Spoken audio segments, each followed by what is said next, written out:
Assalamualaikum warahmatullahi wabarakatuh. Assalamualaikum. Alhamdulillahirabbil alamin wassalatu wassalamu ala rasulil amin wa ala alihi washabihi ajma'in. Amma ba'd. Alhamdulillah kita hari ini berada dalam program Jejak Alumni at Apium, alumni terbilang. Kita berada di Universiti Sains Malaysia, Fakulti Ilmu Kemanusiaan.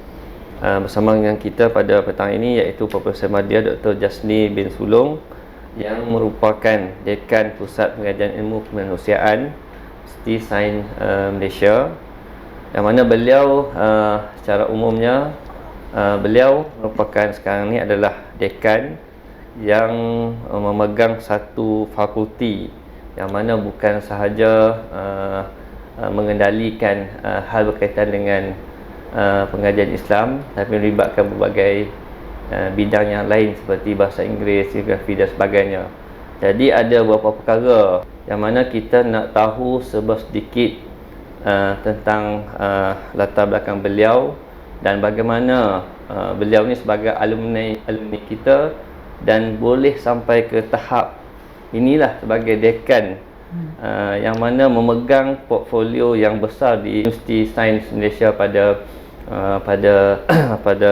tahun ini ataupun pada kali ini. Okey, ahlan wa sahlan Doktor. Boleh saya panggil Dr. Jasni? Ya, boleh, insya-Allah. Kita ni santai je. Ya. Kadang-kadang bila tengok kamera ni dia gentar juga.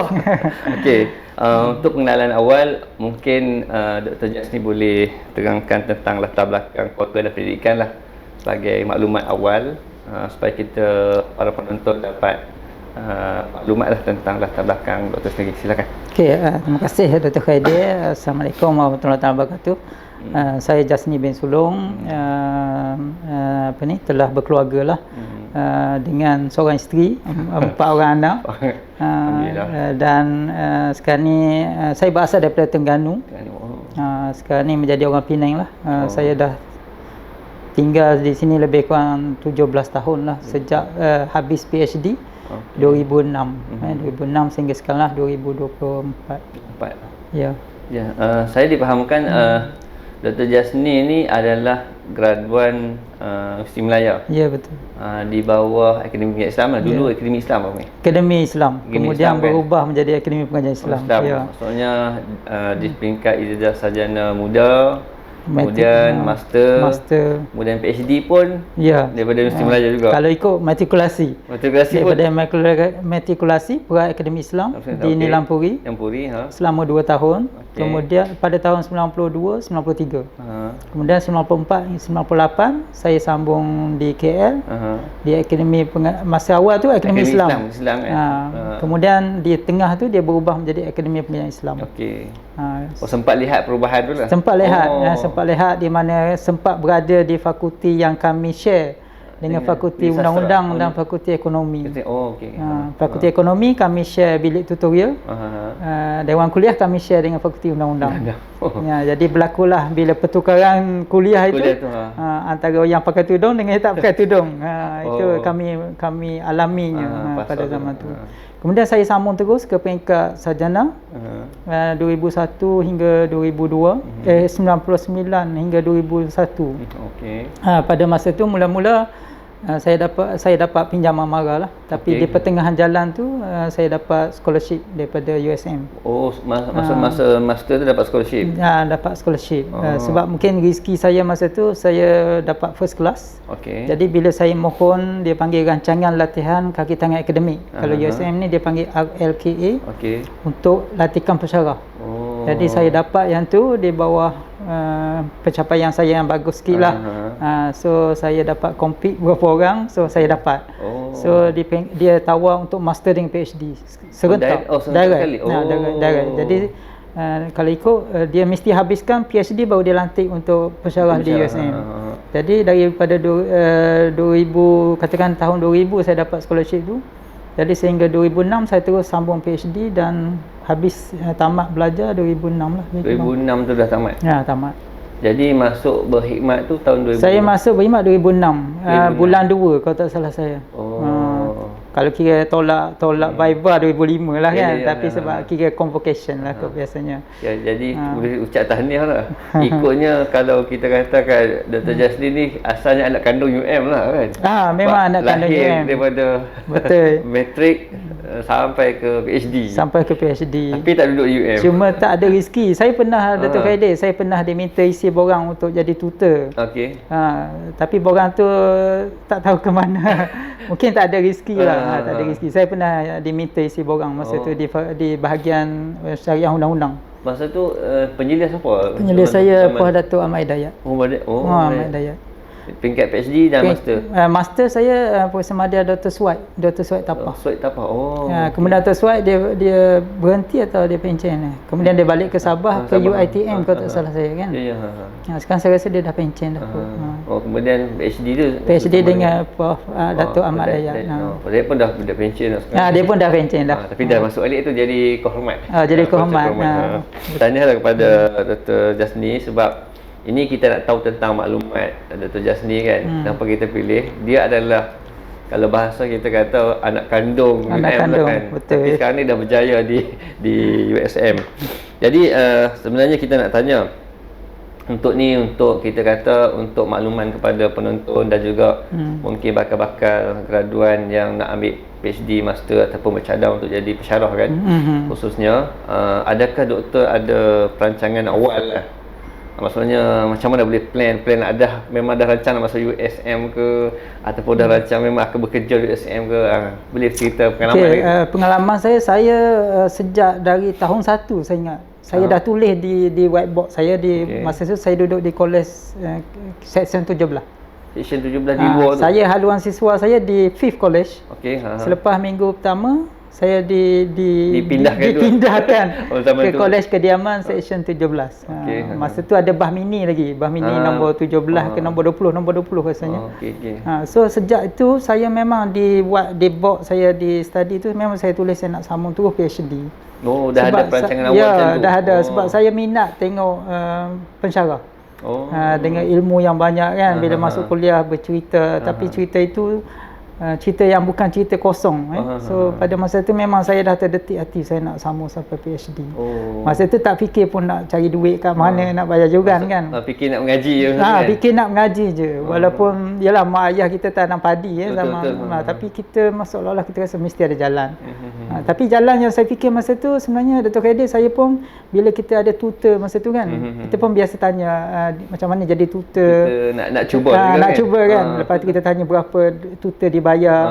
Sebab zaman saya dulu ada beberapa orang tutor dia sambil dia mengajar dia juga jadi belajar. So yang itu terdetik ke hati saya, saya nak buat macam ni. Sebab mungkin kita dipengaruhi oleh sekeliling kita. Suasana yang tu. Jadi bila begitu saya ingat ada lagi setengah tutor tu bila dia sekarang ni ada seorang tutor saya tu dia sekarang ni jadi pensyarah di UTHM. Dan pernah kami berjumpa lah. Bila dia pun dah jadi pensyarah, saya pun jadi pensyarah, masih ingat masih kenangan. Sebab tu saya rasa itulah saya ingat yang membangkitkan semangat saya lah untuk sambung masa tu. Masa tu dah ada idola ada sesuatu. Semua idola saya masa tu. Sebab macam memang saya di masa tu syariah undang-undang. Saya ingat kebanyakan pensyarah saya rapat lah. Saya suka duduk depan. Suka duduk depan dan yelah rapat lah macam Puan Raihanah ada dua kan. Azhari saja seorang, Abdullah seorang. Saya rapat lah masa tu. Cuma Dr. Ahmad Hidayat takut sikit sebab dia garang. Saya pun tak sangka dia jadi penyedia PhD saya. Tapi akhirnya kami rapat lah sebab sampai kat London pun saya ingat masa saya observation untuk PhD di London, dia datang ke sana, kami pernah share satu bekas nasi goreng. Maksudnya rapat pula. Kenangan, betul kenangan sebab saya ingat lagi dia tegur saya masa tahun 1. Tapi dengan cengir dia tu kan, tak apa disebut cengir kot, Datuk Hidayat tak marah. Tapi cengir dia tu bagi saya dia memberi satu perangsang kat saya untuk habiskan PhD dalam masa yang betul lah. So kata kita, kalau kita boleh faham, maksudnya Dr. Jasni ada perancangan awal, jelas matlamat, cuma ada berusaha ke arah tu lah. Ke arah untuk mendapat atau merealisasikan apa yang diceritakan Kemudian kalau nak dikatakan kadang-kadang yang ditanya dalam bidang pendidikan Islam ni kan, keyakinan tentang keyakinan diri tu. Macam mana tu Yasni yakin kita boleh capai ke peringkat PhD dan boleh jadi pensyarah tu? Oh, yang tu semangat dari datang mana semangat tu? Itulah saya pun tak tahu, tapi yang saya rasa saya berani sebab biasa kita tengok orang buat PhD kita tak tahu macam mana dia belajar kan. Tapi yang saya berani ialah sejak saya ingat tahun 2, tahun 3, tahun 4 saya jadi pakar rujuk lah, bukan saya bagus. Tapi ada kawan-kawan saya yang ke belakang, dia banyak datang ke saya macam contohnya minggu depan kami nak exam. Dia datang rujuk tu. Dia akan datang, bukan setakat rujuk, dia mari baca kitab. Kan kita kan pelajar muzakir Arab kan. Kita akan baca kitab dengan dia. Dia mari baca dengan saya. Jadi saya pun mulanya saya macam terganggu study, tapi lama-kelamaan dia menambah ilmu kita kan. Sebab bila kita ajar dia, kita ingat. Dia ajar kena ingat. Jadi saya ingat sampai tahun 4 ada lagi kawan-kawan saya pun hari ni kalau jumpa, dia panggil saya Sifu. Tapi nak cerita bukan sebab saya terbaik antara tu, tapi mungkin saya layan. Sebab ada setengah yang bagus pada saya pun dia tak terima. Dia belajar seorang. Tapi sebab kita kan bila kawan ni kan kesian, betul. Dia tak faham. Tak. Kita pun rasanya kita tak faham, tapi kita tak faham. Tapi sekadar kita faham tu kita bantu dia dan dia lebih tak faham. Sebab tu bila saya ajar dia pun kata aku boleh mengajar juga. Contoh kan. Jadi secara tak langsung saya ingat mungkin kat situlah kot timbul keberanian. Lepas tu bila kita dah buat master, kita pun tahu selok belok menulis kan. Saya lagi lebih confident lah. Sebab tu dia bawa sampai hari ni pun confident tu dia datang bila kita explore benda-benda ni kan. Sebab tu saya rasa salah satu keyword mungkin kalau kita boleh share, kita kena berani lah kot. Berani. Sebab bila kita menyelia pelajar pun kita suruh dia berani menulis. Sebab kadang pelajar dia tulis master PhD, dia kata dia bukan tok guru, jadi dia tak berani nak tulis kan tentang agama. Dia takut jadi sesat. Kan dari menyeleweng. Jadi saya kata tak ada, kita peringkat belajar.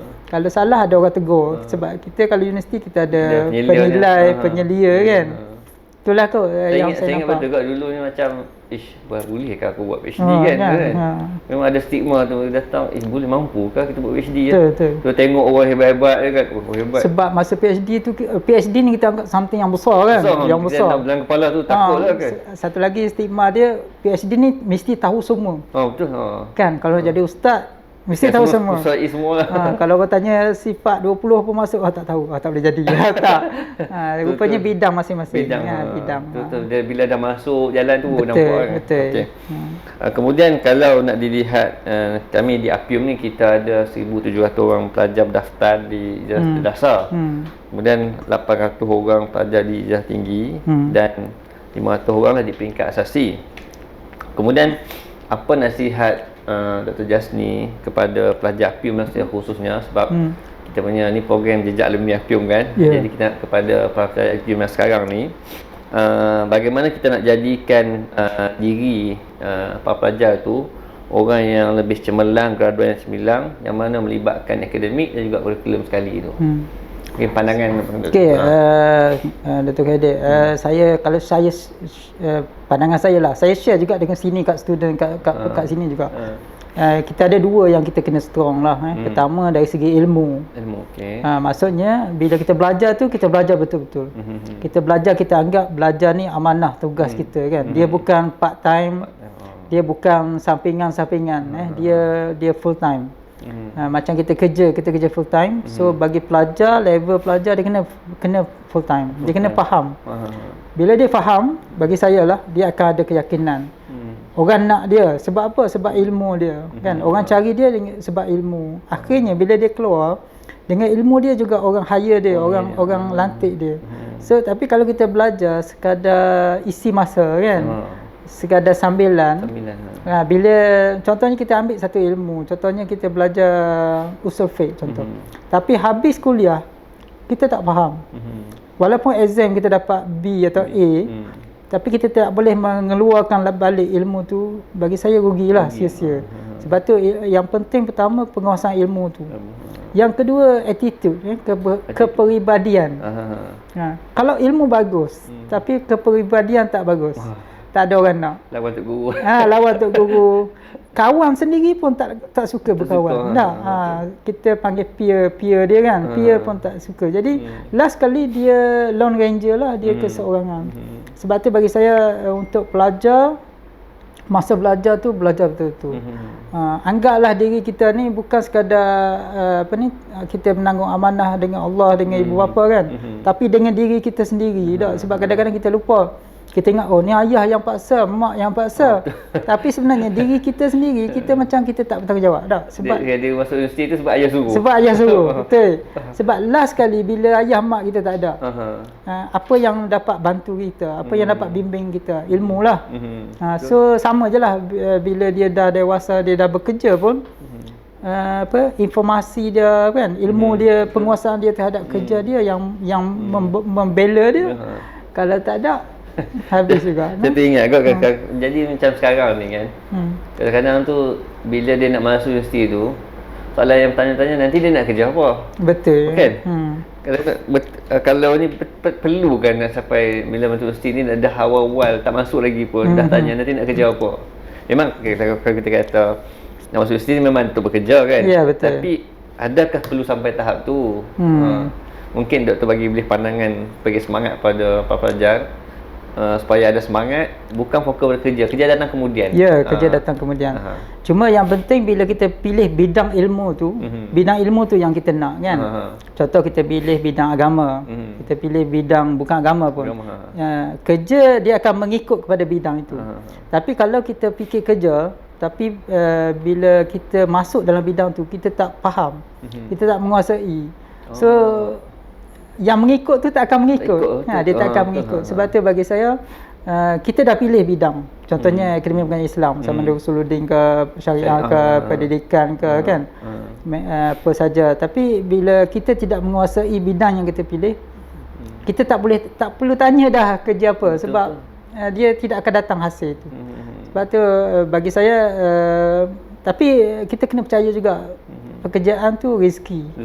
Kan kadang ada juga pelajar yang belajar agama macam kawan saya ada belajar agama lalas sekarang ni miliki syarikat baiki kenderaan. Tapi jutawan. Kalau Dr. Khaidir kenal dia duduk kat KL Karim Muhammad Nur ke apa nama dia? Yang ada lombong tu. Ada lombong tu. Lombong tu lah orang Terengganu dia orang Terengganu. Maksudnya dia dulu kalau tak salah saya dia syariah ekonomi kalau tak salah. Ke syariah politik. Pengurusan siasah betul. Sebab dia duduk section 17 sebelah bilik sebelah saya. Kita tahu macam mana dia kan tapi walaupun dia belajar agama tapi kerja tu lain. Tapi yang penting dia punya ilmu dia tu dia kuasai. Dia ada kepribadian dia. Maksudnya kita melahirkan ustaz yang businessman ke kan. Maksudnya kita jangan terhad. Tapi yang penting di peringkat pengajian kita belajar betul-betul. Kalau kurikulum untuk ilmu dulu, fikirkan ilmu dulu kan. Fikirkan ilmu. Cuma di universiti ni dia tidak terhad pada ilmu bilik kuliah kan. Betul. Kita ada satu lagi ialah ilmu apa tu dia panggil co-curriculum, kan. Aktiviti luar dengan persatuan kan, pengurusan iaitu melalui persatuan-persatuan pelajar. So kuasai yang tu. Dia ada ilmu akademik, teori dan ilmu skill. Soft skill apa. So kalau dia kuasai dua-dua bidang ni insya-Allah. So kata kalau kita nak jadi pelajar universiti ni lah, kalau khususnya pelajar akum lah, pasal kita bukan hanya belajar dalam bilik kuliah kan. Betul. Jadi gunalah kesempatan dulu orang panggil universiti ni menara gading kan. Maksudnya nak kena daki menara tu tinggi. Kena ada usaha. Jadi kena pelbagai, kena persiapan macam-macam kan. Betul juga saya rasa baguslah kalau para pelajar tu pergi join kuliah-kuliah, pergi talaki dengan pensyarah tu kan. Itu untuk menambahkan. Jangan fikir kerja dulu tak. Betul. Saya ingat dulu saya pun sama juga. Masa belajar tu boleh ke nak jadi pensyarah ni kan. Belajar dululah kan. Belajar dulu. Ambil dulu datang kemudian. Betul. Dia rezeki akan datang. Ada rezeki lah kan. Okey. Kemudian soalan banyak ni. Kita cubalah yang kita ringkaskanlah yang mana kan. Kemudian yang saya nak highlight juga, sebenarnya Dr. Jasni dulu dia pernah pegang sebagai timbalan dekan akademik. Kemudian lepas timbalan akademik naik jadi dekan, dekan untuk Fakulti Ilmu Kemanusiaan. Jadi bila dah di peringkat dekan ni, jadi pihak kami lah di APIUM ni cadang apa kerjasama lah boleh dibuat kan. Sama ada untuk peringkat pensyarah ke atau peringkat pelajar ke kan, boleh dibuat bersama lah. Okey, yang biasa kita buat lah kolaborasi kan di antara dua institusi. Pertamanya kalau dari segi akademik, mungkin kita boleh buat pertukaran staf kan. Sebab kadang kita buat pertukaran staf, contohnya sebagai pensyarah kunjungan ataupun pensyarah visiting kan. Kita hanya luar negara kan. Contohnya USM dengan UI kan. Tapi kita lupa di sesama universiti di dalam, sebab pertukaran pensyarah juga, contohnya mengajar untuk kursus tertentu, dia dapat menambah visibility sebenarnya, kepakaran pensyarah tu. So dari segi market, mungkin kita kata master dia buat di USM, PhD dia boleh ke UM ataupun macam itulah sebaliknya. Itu dari segi keterlihatan kan, keterlihatan kepakaran seorang pensyarah tu. Yang kedua adalah dari sudut kajian lah, research. Kita boleh buat gandingan research. Sekarang ni kebanyakan universiti bersifat silo kan, dia berasingan, sendirian berhad. So bila sendirian berhad ni dia terhad. Kan mungkin dana datang tak besar. Betul. Biasa dalaman dan dia number dia sikit. Tapi kalau kita boleh buat joint venture bersama kan, mungkin UM ada 3, kami ada 3, jadi 6. Betul. Jadi kalau join kita akan bertambah. Macam jugalah penulisan paper kan. Kalau kita tulis paper seorang, kita satu je lah. Kalau kita tulis ramai, kita boleh dapat pertambahan dengan beban kerja yang minima kan. Tapi kuantiti yang bertambah. Itu adalah satu, saya ingat, perkongsian yang kita boleh buat lah. Tadi disebutkan oleh Puan Fauzi tentang kolaborasi penulisan tu bagus juga kan. Dan kalau kita buat satu buku, satu daripada UM, satu daripada USM kan, ataupun terbit artikel, seorang daripada USM, seorang daripada UM. Sebab saya nampak yang tu Dr. Khairil, saya nampak bagaimana pensyarah di bidang sains, bila kolaborasi antara dua, kalau institusi itu mementingkan citation, tak? Jika tidak, contoh Dr. Khairil, Dr. Khairil, penulisan Dr. Khairil hanya di-cite oleh student Dr. Khairil. Tapi kalau kita tulis bersama, Dr. Khairil dan saya, student saya akan cite paper kita, student Dr. Khairil akan cite paper Dr. Khairil. So kita dah dapat double pada paper yang sama. Ini dari segi strategi untuk tambahan citation lah. So sebenarnya banyak kerjasama macam ni, saya ingat dia boleh meningkatkan kita punya keterlihatan lah. Sebab dalam akademik dia bukan sahaja kehebatan yang tersembunyi kita nak kan. Sebab sekarang ni orang bercakap tentang visibility, keterlihatan. So si fulan pakar apa, betul. Sebab ukurannya hari ni pada angka. Kadang kita terfikir ini semua dunia. Ini semua dunia. Tapi kalau kita tak mengikut rentak itu, kita sentiasa ke belakang. Sebab tu kita lihat USM hari tu pernah berfikir tentang tak perlu ikut. Tapi ada dua, itulah dia ada dua pandangan. Satu pandangan, bila kita tak ikut, contoh dengan budaya ranking dengan semua, kita akan ke belakang. Bila ke belakang, mungkin dari segi ilmu kita tak rugi, tapi dari segi citation, dari segi orang lihat kita, orang nak datang kan, itu semua mempengaruhi. Last sekali dia memberi impak. Walaupun kita dalam sedar tak sedar kita nak ke tak mau, kan dia memberi impak. Sebab tu saya rasa dari segi kerjasama itu, sama ada bidang research, akademik, kolaborasi tadi, di samping kita buat persidangan bersama, latihan mungkin kita boleh buat kursus sama kan.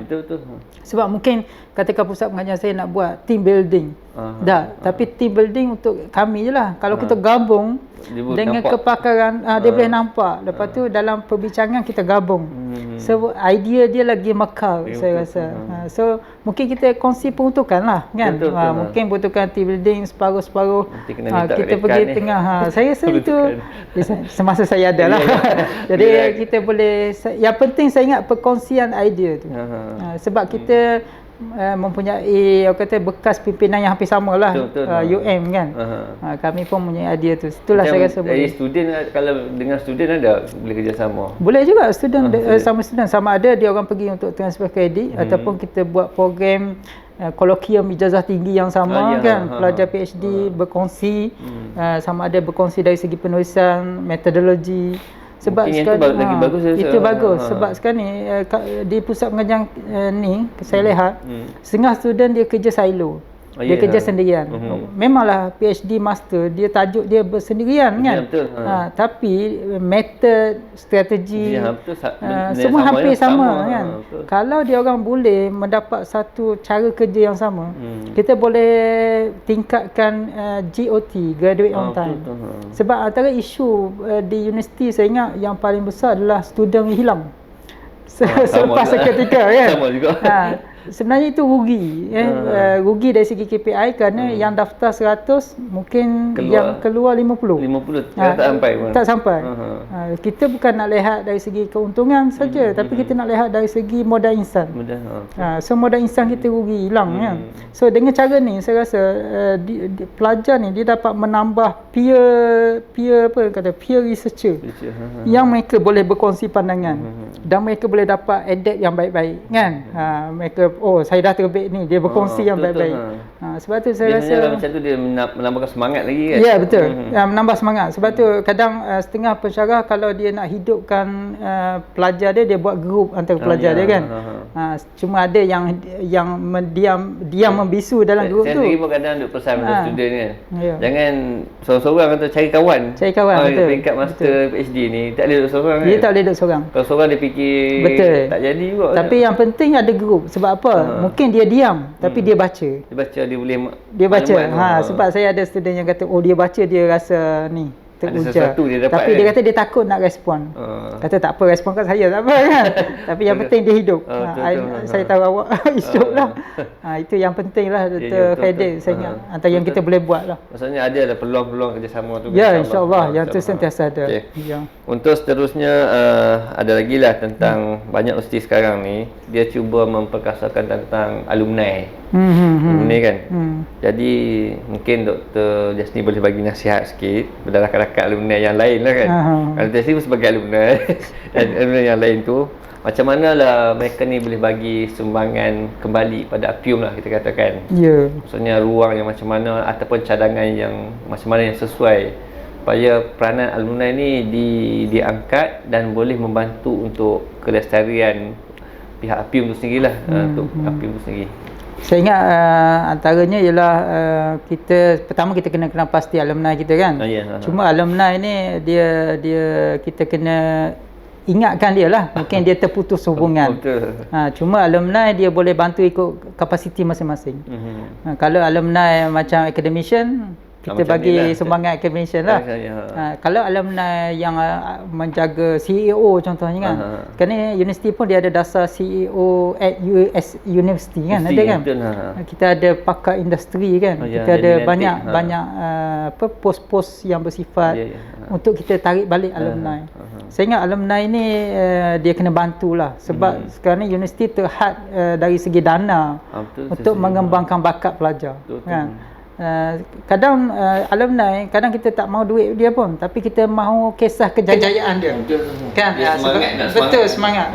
Sebab tu kadang bila Dr. Khairil cerita pelajar bertanya tentang nak kerja apa, kadang kita bawa alumni yang mungkin kerja bidang lain tapi belajar bidang tu, bagaimana dia berjaya. Itu salah satulah. So sebenarnya alumni ini sangat boleh membantu. Dan kita di USM pun kami mencari alumni. Di mana alumni kita kan. Dan betul. Cuma alumni dia tidak boleh, dia macam zakat lah. Dah kaya dia kena keluarkan balik. So dia kena ada inilah semangat untuk tapi dia tak pergi ke mana sebab kita universiti ni kita bukan bersifat mencari kekayaan. Kita bersifat membina insan, modal insan. So kalau alumni ni dapat berjasa bantu balik, dia secara tak langsung dia membantu membina modal insan dari sudut prasarana kan. Soalnya siapa yang menjadi luar tu, siapa yang ada kepakaran, tolonglah kan. Tolong, betul. Bagi semangat ke untuk bantu apa-apa ruang yang. Sebab sebenarnya kalau kita lihat di Apium ni, kita terbuka sebenarnya kan. Siapa-siapa yang nak datang membantu di pelbagai aspek. Maksudnya segi pembangunan ke, segi pelajar kepada pelajar tu segi ke. Jadi saya serulah ke siapa yang tengok pada hari ni salah satu usaha yang kita lakukan untuk jejak alumni dan supaya alumni pun boleh membantu, sama-sama membantu untuk menaikkan Apium. Kemudian yang mungkin ni soalan yang terakhir lah kan. Saya memandangkan doktor sendiri pun sebagai produk daripada Apium. Mungkin boleh cadangkan ataupun bagi pandangan kepada ibu bapa ataupun anak-anak muda di luar sana untuk pilih Apium ke macam mana kan, mungkin promosi dah sikit. Okey, saya sebenarnya sebelum saya promosi saya nak cerita Dr. Khairil. Saya bila dapat pelajar produk UM nak sambung master atau PhD, pertama di hati saya confident dia. Saya confident. Pertama saya confident dari segi bahasa Arab dia. Sebab kadang kita dapat pelajar master sebagai contoh dari certain university, tak boleh sebut nama lah kan. Even daripada Universiti Azhar pun, tu sebut nama. Tak mesti dia boleh kuasai dengan baik. Sebab kita tahu ada setengah pelajar dia tak pergi kuliah kan. So kalau kita daripada UM, biasanya saya confident bahasa Arab dia. Saya confident bahasa Inggeris dia. Sebab senang, kita nak suruh dia baca journal English. Yang Arab ni kita nak suruh dia baca kitab kan. Sebab tu ibu bapa yang nak hantar anak dekat UM, anda tak payah risau dari sudut membaca kitab Taurat. Confident boleh, sebab cara UM belajar lain. Saya pun celik Arab di UM. Tapi masa saya tu ni Lampuri lah. Cara dia belajar bahasa Inggeris pun saya celik kat UM. Dia ajar banyak vocab yang membina ni kan. Jadi UM bagi saya dia Apium khususnya dia mempunyai satu sistem pengajian Islam yang sangat baguslah. Saya ingat sama ada dari sudut tradisionalnya kitab Turas, dari sudut modernnya dia bahasa Inggeris dengan serta bidang dia ada pengajian bahasa Inggeris, dan dari sudut isu semasa yang dia bincang. Sebab dia punya pensyarahnya yang otai lah kita katakan, veteran. Walaupun zaman Dr. Khairil dah muda-muda kan. Tapi veteran dia tu masih ada di sana. Kan. So saya ingat itulah kekuatan pada Apium. Dengan khazanah researchnya yang banyak. Dan kita tahu di Apium dia ada satu library kan, library. Dan saya pun kadang research saya pergi Apium lagi. Saya tak tahu sebab masih di hati. Masih di hati. Saya pustaka Zakbar pun kadang saya pergi lagi sebab dia ada koleksi yang saya rasa tak ada tempat lain. Betul, manuskrip. Sebab tu bagi saya kadang tak puas. Kalau mungkin kat USM kami tak ada lah banyak Islam yang besar. Tapi sebab tu kalau saya nak pergi cari rujukan yang terkini, saya kena baca tesis di UM mesti. Emas lah. Yang kedua baru U yang ada K tu. Itulah nak cerita. Maksudnya UM ni terbukti lah. Yang penting tadilah bila dapat pelajar master, sebab pelajar master ni pelajar yang akan tulis tesis.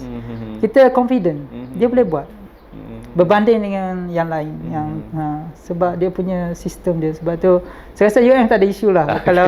Kalau orang tak hantar anak kat UM tu rugi betul. Ni promosi ni. Ni promosi dah ni 10%. Terima kasih pada Dr. Yasni, dan mungkin kalam terakhir lah sebagai penutup kita pada hari ni. Silakan. Kalam penutup saya, kalau saya boleh share dari sudut pengalaman saya belajar sampai sekarang tak. Yang penting saya rasa dua tadilah. Satu, ilmu kalau kita belajar sungguh-sungguh. Yang kedua dari segi amal. Amal ni mungkinlah tak mesti kita amal sampai tawaduk tu kan. Tapi at least sikap kita baiklah. Baik. Sebab bila kita sampai kita bekerja kan Dr. Khairil, kita always bagi saya lah, always say yes to orang lain. Pada masa sama kita cari alternatif kalau tak dapat. Sebab setengah orang dia suka say no. Dia start dengan no kan. Saya ingat itu dari segi kepribadian lah. Sebab tu bila saya jadi dekan pun, saya cuba nak pastikan perkara-perkara tu yes dulu. Tapi yes dulu tu mesti dengan mesti begini, mesti begini. Supaya kita tidak menghampakan orang. Sebab yang penting adalah hidup ni mesti sentiasa saya cakap enjoy lah. Tapi enjoy tu dia mesti cukup lah kan. Macam tadilah, kalau belajar sungguh-sungguh. Kalau kerja pun sungguh-sungguh. Sebab tu kalau staff yang tak tu pun saya panggil lah. Tapi panggil bukan nak marah kan. Kita panggil, kita bincang. Kenapa tak boleh capai? Sebab masa dia beri sama 8 jam. Allah bagi masa kat kita sama. Allah bagi isteri sama. Kan, keluarga yang sama. So kalau kata saya sibuk kat rumah, orang lain pun sibuk.